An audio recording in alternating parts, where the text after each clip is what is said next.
Hello, welcome back to my channel. ഇന്ന് easy and ക്യൂട്ടായിട്ടൊരു bookmark എങ്ങനെ ചെയ്യാൻ നോക്കിയാലോ. അപ്പോൾ അതിനായിട്ട് നമുക്കിഷ്ടമുള്ള കളറിലുള്ള ഒറിഗാമി പേപ്പർ എടുക്കുക. പേപ്പർ സ്ക്വയർ ഷേപ്പിലാണ് കേട്ടോ കട്ട് ചെയ്തെടുക്കേണ്ടത്. ഇനി അത് കോർണർ ടു കോർണർ ഒന്ന് മടക്കി കൊടുക്കാം. രണ്ട് കോർണറും ഒരേപോലെ തന്നെ ഇതേ രീതിയിൽ മടക്കിയെടുക്കണം. ഇനി മടക്കിയെടുത്ത പേപ്പർ ഒന്ന് നിവർത്തി കൊടുക്കുമ്പോൾ നമുക്കതിനുള്ളിലായിട്ട് ഒരു ക്രോസ് മാർക്ക് പോലെ കിട്ടിയിട്ടുണ്ടായിരിക്കും.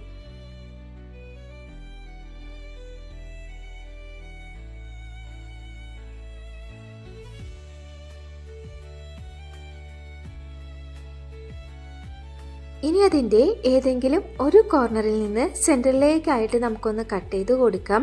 അതിനുശേഷം നമ്മൾ കട്ട് ചെയ്ത സൈഡിൽ നിന്ന് പേപ്പർ ട്രയാങ്കിൾ ഷേപ്പിൽ 4 സൈഡിലേക്കുമായിട്ട്, അതായത് 4ആയിട്ട് ഒന്ന് മടക്കിയെടുക്കാം. അപ്പോൾ നമുക്ക് ട്രയാങ്കിൾ ഷേപ്പിലായിരിക്കും കേട്ടോ കിട്ടുക.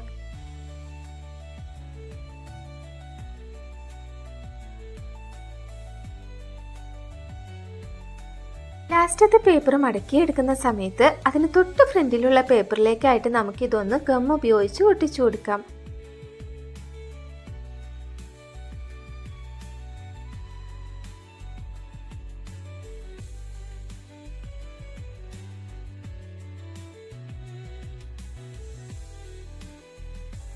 ഇനി നമുക്കിതൊരു ഫ്ലവറിൻ്റെ പെറ്റൽ ഷേപ്പിലേക്ക് ആക്കി മാറ്റിയെടുക്കണം. അപ്പോൾ അതിനായിട്ട് ഇതിൻ്റെ ഓപ്പൺ ആയിട്ടുള്ള ഭാഗത്ത് പെൻസിൽ ഉപയോഗിച്ചിട്ട് ഇതേപോലെ ഡിസൈൻ ഒന്ന് വരച്ചു കൊടുക്കാം. വരച്ചെടുത്തതിന് ശേഷം സിസർ ഉപയോഗിച്ചിട്ട് അതേ ഷേപ്പിൽ തന്നെ ഇതൊന്ന് കട്ട് ചെയ്തെടുക്കാം.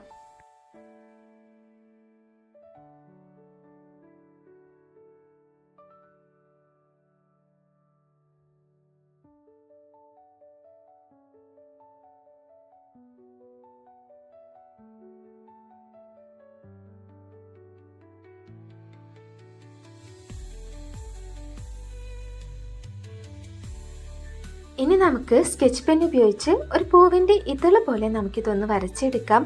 നമ്മളിവിടെ ഓറഞ്ച് കളർ ഒറിഗാമി പേപ്പറാണ് എടുത്തിട്ടുള്ളത്. അതുകൊണ്ട് ഓറഞ്ച് കളർ സ്കെച്ച് പെന്നാണ് കേട്ടോ യൂസ് ചെയ്യുന്നത്.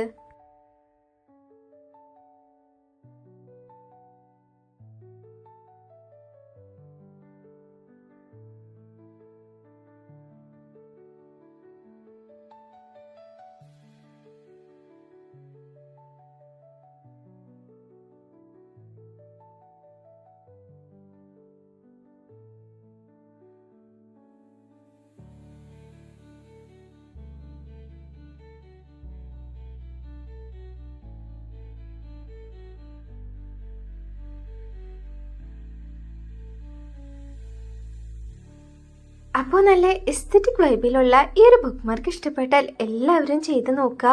അതോടൊപ്പം തന്നെ വീഡിയോ ഇഷ്ടപ്പെട്ടാൽ ലൈക്ക് ചെയ്യുക, കമൻറ്റ് ചെയ്യുക. സബ്സ്ക്രൈബ് ചെയ്യാത്തവരുണ്ടെങ്കിൽ സബ്സ്ക്രൈബും കൂടി ചെയ്യുക. ഇതുപോലെയുള്ള കുട്ടി കുട്ടി ക്രാഫ്റ്റ് ഐഡിയാസുമായിട്ട് അടുത്ത വീഡിയോയിൽ കാണാം. ബൈ.